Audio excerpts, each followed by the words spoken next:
Welcome to the Enchanted Library, where we turn the pages of books, beautiful and old, living and magical. It's time to curl up, get cozy, and join us on an adventure.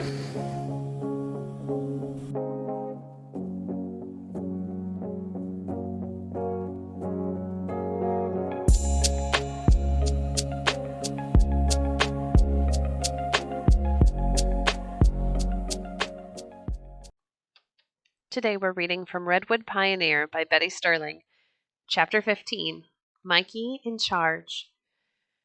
Mr. Downs left soon after breakfast the next morning. Mikey went a little way down the creek with him. "Well, Mikey," said Mr. Downs, "I'm glad I got to visit you. I hope you'll keep on watching the creatures in the forest. Then some day you will be a naturalist, too." Mikey stood on a rock in the middle of the creek and watched Mr. Downs go on downstream. He wished Mr. Downs would stay longer. There were so many things he wanted to ask him. Why, he was almost as good a friend to have as Jake was. Mr. Downs turned toward him once more and waved. "Goodbye, Mikey. When I go through Santa Cruz, I'll send you a package to help you learn to be a naturalist." He started on again and was soon out of sight past a bend in the creek. Mikey waded slowly upstream to the cabin again. Pa said that no one was to go far from the cabin until the bear had been located. "We may have 8 children," Pa had said, "but we can't spare any of them." He had checked the gun, too, before he left for the day. The next few days were busy ones. Martha went with Mikey to harvest the rest of the vegetables, the cabbage for kraut, then turnips, carrots, and beets. Mikey took the gun with them, and they kept a watch for the grizzly. Mikey often wondered what would be in the package Mr. Downs had promised to send. He knew he wouldn't find out before Pa made his next trip to Boulder, for that was as far as the package would be brought. But that wouldn't be long, for soon the fall rains would begin, and Pa wanted to have the bark in Santa Cruz by then. One morning, early in October, after Mikey finished his milking, the warmth of the house seemed especially welcome after the cold mist outside. Mary was dancing a jig in the middle of the kitchen floor. "Happy birthday, Mikey," she sang, clapping her hands. "Come and see what you've got." Mikey set the milk pails down quickly on the bench, and as fast as a boy who had nearly turned 10 could walk with dignity, he followed Mary to the front room. In the middle of the floor, Mikey saw a small set of shelves and a chest, pink and shiny in the firelight. "Aren't they beautiful?" Mary asked. "They're for all your shells and drawings and things. Pa and Pat and Tom made them for you." Mikey dropped to his knees to examine the little redwood chest. He ran his hand over the polished wood and felt the carved letters of his name in the lid. Best of all, he liked the bright brass hinges and lock. Pat and Tom were standing with their hands in their pockets, watching him proudly. Pa and the 2 little boys were sitting on the trundle bed, and Ma and Martha stood in the doorway. "Here's the key, Mikey," Pat said. "Oh, thank you," said Mikey. He didn't say so, but he knew now that his precious things would be safe from Sean. Too often Sean would sneak up the ladder to the loft and muss up his things, or try to draw in his copybook. Tom patted the set of shelves. "I almost wish I could be 10 again." Everyone laughed. Mikey knew that Tom wouldn't go back to being 10 years old for anything. But he did hope, since he was 10, Pa would count him one of the big boys like Tom and Pat, and let him go along on the trips into the forest and to Boulder. Since it was a special day, Ma had fixed corn fritters for breakfast, and Martha set down a big slab of the wild honeycomb Pa had found. Mikey ate so much he could hardly fasten his belt around him. "Sure, and you'd better save some room for your dinner, Mikey," Ma said, as he finished his 14th fritter. "You've eaten as much as Pat." Mikey grinned. "Maybe I'll grow as big as Pat." "Don't be in a hurry," Pat said. "You've got several years to go yet." A few mornings later, Pa said he would start that day for Santa Cruz. Ma and Martha hurried around, fixing some food for him and the older boys to take with them to eat on the way. Ma had already made a list of things Pa was to buy in Santa Cruz, because he wouldn't be making the trip again for a long while, maybe a year. During the winter and early spring, the roads would be too muddy for the wagon. Pa had the log sled he used for carrying the bark standing in front of the house. Mikey helped Pat load the dried, twisted bark crosswise on the sled. It made a full load. Pat roped it on tightly. "Don't want to lose any of this twisted brown gold," Pat puffed as he tightened the ropes. Will the wagon be full? Mikey asked. He didn't know how much bark Pa had drying in Boulder. Sure, said Pat. We'll have it loaded so high it will take all 3 donkeys to pull it. Pa came out to see if they had the sled ready. Pa, what did they use the bark for in the tannery? Mikey asked. He couldn't see any connection between bark and leather, except one was outside the tree and the other outside the cow. In the tannery, they have huge kettles bigger than barrels. They put the bark and water in these like a big stew and cook it. The hot water takes a stuff called tannin out of the bark. Then they use this tannin broth to tan the leather. I see, said Mikey. And that's why we call the tree a tanbark oak, because it has tannin in the bark. That's right, said Pa. Tom brought the donkeys and hitched 2 of them to the sled. The other one was carrying a load of corn to be ground into meal. The whole family, even Rosie and Ma's arms, gathered on the front porch to see Pa and the boys leave. They had been gone overnight before to Boulder, but this time they would be away for at least a week. Besides, though no one mentioned it, Mikey knew that everyone was thinking about that grizzly bear. Mikey, said Pa, as he took up the reins of the team, I'm leaving you in charge. Be sure to keep the gun loaded. You know where the bullets are. And keep an eye on the little shavers. I don't want them wandering off into the forest. Mikey stretched himself up an extra inch. Yes, sir, Pa. I'll keep my eye on things. He was happy that Pa trusted him to be the man of the house, even though he was disappointed not to be able to go to Santa Cruz. Pa smiled and then waved at the 3 little ones and the baby. Let's go, Pat, he called. Pat started down the path with the first donkey. He had his gun over his shoulder, and to Mikey he looked like a grown man. Pa said, Get up, and the team of donkeys slowly pulled the log sled with the load of bark.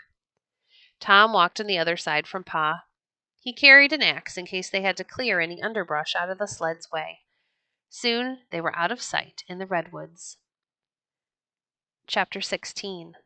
Grizzly.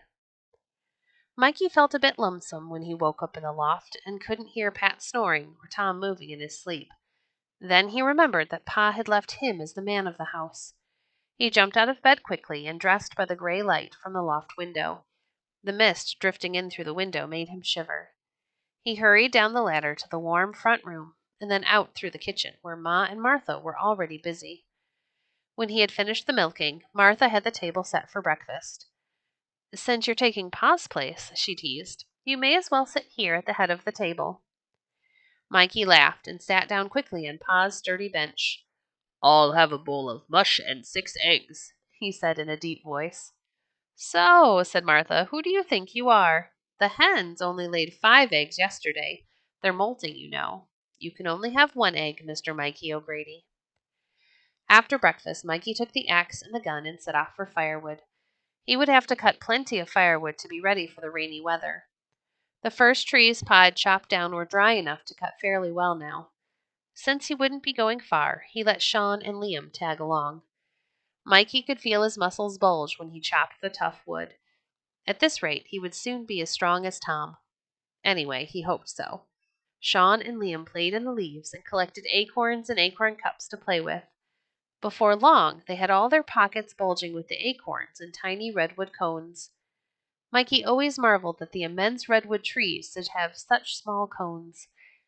At noon, they heard Martha calling, so Mikey stuck the axe in a log, and they trooped back to the house for dinner. All afternoon, Mikey chopped wood, and by supper time he had quite a pile cut. After Pa came back from Santa Cruz, they would haul the wood to the house on the sled. Again the next day, Mikey chopped wood.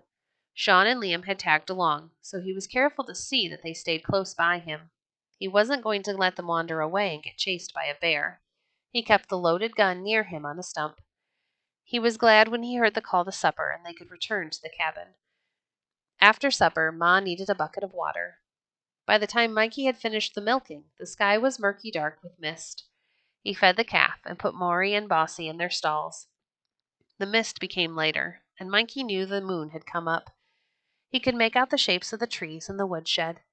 He saw a deer cut across the yard and then streak away into the night. He made sure the chickens were all in, and then fastened the door of the cowshed securely for the night. Picking up the 2 pails of milk, Mikey started toward the house. Suddenly, his heart stood still. He saw the black hulk of an animal shuffling toward him out of the forest. He couldn't make out its shape, but it looked as big as 2 cows. He knew it must be the grizzly bear. Had it seen him yet? Would it try to race him to the house? He didn't have the gun. What could he do? Without waiting to think, he dashed for the kitchen door. Milk splashed out of the pails as he kicked the door open. Ma looked at him in astonishment as he stumbled in. "What?" she began. "The grizzly," Mikey said. He bolted the door and stood inside trembling from his fright. Ma went calmly through the rooms to see that all the shutters were bolted tightly, and Martha checked the bolts on the other 2 doors. Mary began to cry, and Sean and Liam were wide-eyed with fear. "Hush," said Mikey. "The bear can't get inside the house." He was glad he had shut up the cows before the bear came. If he hadn't, there might not be any cows by morning. Ma put the 3 little ones to bed, but they were too frightened to sleep. Finally, Ma sat beside the trundle bed and sang all the old Irish lullabies she knew until Sean and Liam's tired eyes drooped shut. Mary had already cried herself to sleep. Mikey walked slowly through the rooms, listening to the bear sniff around the house. He wondered if the shutters would hold if the bear really tried to get inside. The grizzly spent most of his time sniffing around the outside of the kitchen and the pantry. He seemed to smell the food. Martha and Ma went about their kitchen work as if the sniffing came from a deer. But Mikey knew they were frightened. He wished he could do something. How long would the bear stay? Would he keep them shut up in the house for the next 5 or 6 days, till Pa came back from Santa Cruz? Mikey knew he would have to get to the cows before then, for they would have to be fed and milked and watered. Finally, he went up to the ladder to the loft. He peered out the window through the mist, bright now with moonlight. Below him was the bear. He shuddered to see how immense it was. He had never dreamed that even grizzly bears were so big. But seeing the bear below gave him an idea. He went downstairs and got the gun and extra bullets. Up in the loft again, he checked the gun to be sure it was ready to shoot, and then put the extra bullets in his pocket. He looked out of the window, but the bear had gone around the corner of the house. Mikey thought of a daring plan. If it worked, fine. If it didn't, well, he just wouldn't think of that. He couldn't fail. Pa had left him in charge. He wasn't going to let that bear hurt Ma or Martha or the little ones. He stood up in the loft window facing the house and looked across the roof. He had climbed onto the roof once before this way. He was sure he could do it again. Carefully, he placed the gun on the roof so it wouldn't slide away. Then he pulled himself cautiously over the edge of the eaves and drew his legs up. Safe on top, he stopped a minute to catch his breath. He was outside with the bear now, and he hoped the bear wasn't tall enough to climb onto the roof of the lean-to. Quietly, he crept down the slope of the roof to the edge. He'd have to be close when he shot the bear. He could hear it sniffing along the kitchen wall, slapping at the boards with its paw and shaking the shutters. Mikey sprawled out on his stomach and readied the gun toward the place where he could hear the bear. He was almost on the edge of the roof, but he didn't dare lean over. When he was ready, he took a deep breath. Could he do it now? He took another deep breath. Why didn't the bear hear his heart pounding and look up? He whistled sharply. The bear rose to his hind feet to see where the noise came from. Mikey shot. With a roar, the bear crashed against the house. Mikey trembled as he reloaded the gun in the dim light. The bear had been so tall standing on its hind legs that it could have stretched out and cuffed him. He got to his knees and looked cautiously over the edge of the roof. The bear was trying to rise. Mikey aimed again and fired. The bear quivered and lay still. But Mikey wasn't taking any chances. He fired twice more. He could hear Ma and Martha running across the loft to the window. "Mikey, Mikey," Ma called. "Are you all right?" Mikey watched the bear for a few minutes to be sure it was dead. Then he walked up the roof to the ridge. "I'm all right, Ma," he said softly. "Here, take the gun." He held it over the edge of the eaves, and Ma took it. Then he lowered himself feet first, and Ma and Martha helped him through the window. He staggered to his bed and flopped down on it, exhausted. "Ma," he said, "I was never so scared in my life. The bear was as big as a redwood tree." He buried his face in his hands and sobbed. Ma patted him on the shoulder. There, Mikey. Every brave person is afraid. A person is brave because he does what he should, even when he is scared. Mikey looked up at her. Do you really mean that, Ma? That's right, Mikey. If a man isn't afraid, he really isn't being brave at all. Mikey smiled now. Come down to the kitchen and have a hot drink, Ma said softly. You're cold. Mikey followed her willingly down to the warm kitchen. She heated some milk at the fireplace in the front room, and Martha put it into Pa's coffee mug with a big chunk of butter that soon melted into golden bubbles. Mikey sat at the kitchen table sipping it.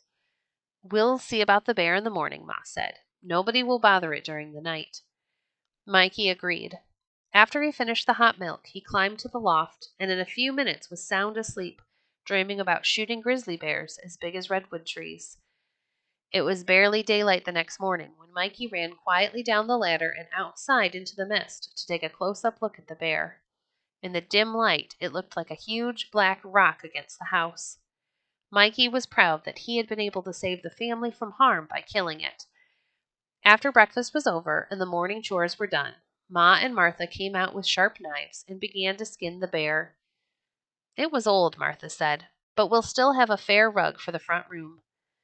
And plenty of bear steak, said Ma, though I'm afraid it'll be tough. He has lots of scars, said Mikey. He's been shot at before. The little children had been watching without a word, but now Mary shuddered. I'm glad Mikey shot that big old bear before he got into the cabin. She began to cry. Don't cry now, silly, Mikey said. He can't hurt anyone again. Mary began to laugh through her tears. I was so scared last night that I cried, and now I had to cry because I'm so glad it's dead. Mikey shook his head. Sometimes it was hard to figure out why Mary did things. Mikey fixed a framework with poles, and they stretched the bearskin to dry. Let's put it where Pa will see it the first thing, Mikey said. Martha laughed. Now, Mikey, you wouldn't want to show off a little bit, would you? Mikey grinned sheepishly. Well, don't you think it would be kind of nice for him to know the bear is dead? Sure. We'll put it right by the front porch, Ma said, smiling at Mikey. And they did. Mikey could hardly wait for Pa and Pat and Tom to return. He put a mark on the kitchen door for each day they were gone. After a week had gone by, he stayed close to the cabin to do his wood chopping. He didn't want to be away when they came. 9 days after the three had left, Mikey was piling wood into the shed when he heard a donkey bray. That would be their donkeys. Pa was early. Mikey hadn't expected them to come until a late afternoon, but it wasn't even the middle of the afternoon yet. They must have left Boulder way before daylight, or else camped out once. Mikey dropped the load of wood and ran to the cabin. He pushed open the back door. I hear the donkeys, he yelled inside. Then he ran around the cabin and down the path toward the creek. He heard the front door slam, and Mary running after him, and Sean and Liam wailing, Wait, Mikey, wait! He stopped and waited for the little boys, but Mary scampered right on ahead of him. I wanted to tell them, Mikey thought bitterly. But then he smiled. Better to let Mary tell them about the bear. He was 10 years old and shouldn't brag. And Ma had already said he was brave. He took the little boys by the hand and led them down the bank of the creek and on to meet Pa. Then he saw them. Pa was ahead leading a donkey. Pat and Tom were guiding the team of 2 donkeys with the log sled. The sled was piled with bundles and bags. Mikey could hardly wait to see what was in all of them. Mary was dancing alongside Pa. Mikey could hear her. And it's huge, Pa. It's the biggest bear I ever saw. Mikey laughed to himself. Mary had never seen a bear before at all. He went shyly toward Pa. He wasn't quite sure what Pa would say about the bear, but Pa didn't say anything. He only grinned and said, Hello. Ma and Martha were waiting on the porch. Pa looked at the bearskin, and Pat and Tom whistled. But still, Pa didn't mention the bear. Pat and Tom began to unload the bundles. Here's the cornmeal and a couple sacks of flour, Pa said, lifting them to the porch. And the cloth and the thread and the buttons and the other things you wanted, Ma, Tom said. Pa took the cloth covering of the mysterious bulging object in the middle of the sled. The stove, Ma exclaimed. How wonderful! Mikey looked at her quickly. She looked as happy as Mary had with her little redwood doll, or Sean and Liam with their boats. That reminded him of something. Had Mr. Downs sent the package? Pa unloaded the rest of their winter supplies. Then he handed a medium-sized package to Mikey. On the outside was his name, Mikey O'Grady from Hiram Downs. Mikey tore off the wrapper eagerly. Several things. He sat down on the edge of the porch to look at each. The rest of the family crowded around. 2 books, said Tom. Aren't you the lucky one? He picked them up. Western Trees and Plants, and Animals and Birds of the West. And what beautiful pictures! He sat down beside Mikey to examine them more carefully. And a drawing book, too, Mikey said, opening the tablet, with no spelling or writing in the middle of the pages. Colored pencils, Mary said, picking up a package that had slipped off his lap. They're just like the ones Mr. Downs had. Mikey grinned. Now I can begin to be a real naturalist. Ma and Martha turned to the shiny black and nickel pot-bellied stove again. Ma opened the oven door and peeked in at the shiny grates. Mary and the little boys began opening the bundle of cloth and sewing things. Liam tried to count the buttons on the cards. 1, 2, 3, 10, 11, 20, he said. Mary laughed and hugged him. Someday you'll learn how to count straight. Mikey was looking over Tom's shoulder at the pictures and the precious new books. Then he noticed that Pa was examining the bearskin. He walked over and stood beside him. His father turned and put his hand on Mikey's shoulder. Well, Mike, I'm proud of you. Mikey's heart jumped. Pa had called him Mike. Was he really going to be one of the big boys now and not just the middle one? Pa was speaking again. Pat has decided to work at the new mill that's starting up in Boulder. I'll be needing another hand on the tan bark in the spring, Mike. Do you suppose? Mikey's eyes were shining. Oh, Pa, let me help you. I'm 10 years old now. And brave enough to shoot a grizzly bear. Pa's eyes twinkled. He put out his rough, calloused hand and solemnly shook hands with Mikey. It's agreed, then. Next spring, you'll take Pat's place. And now Mikey knew that he really was a Redwood Pioneer. Thank you for joining us today. If you enjoyed today's episode, please leave a review on your favorite podcast platform and share our podcast with a friend. Visit our website at www.enchantedlibrary.net to see our past books or to connect with us on Facebook. If you'd like to support the work we do, you can visit our Patreon page at patreon.com/enchantedlibrary. We appreciate your support. Until next time, friends, happy reading.